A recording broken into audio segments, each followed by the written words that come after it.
dhacdo murugo leh ayaa guriga ka taagan ninka u jeedaan oo musqusha laga soo bixinayo waxa lagu magacaabaa aadan runtii muddo oo sanad ah ayuu xanuunkan hayaa walaalkiisa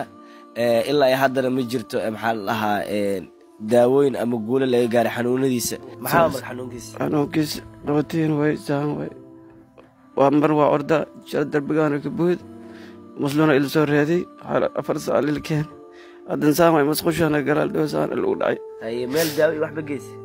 may wax laga geey maahna wada wax meel laga geey tabajaaj meel laga saarta maahna ay isku yaal maxaa daqarka musqush way inta waa kina dhiig ma ogol laha yimar ogol miya may hay maxaa ku dhacay darbiga musqush way oo darjeekeed musqusha ku dhacay hay muslimka ila soo qabana markaas muslim ila soo qaada areeska inta la ku jirna arees away nin oo maqan malaha asaas jirta walaalka uu dhow oo haysta adimiya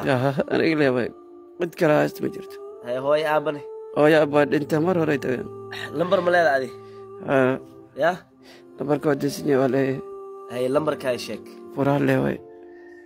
256 furaha lixay 34 maxaa ku qoran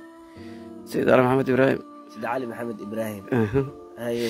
waxa uu sheegay inuu waxna u awoodin walaalkiis garab mooyee walaalkana uusan waxba haysanin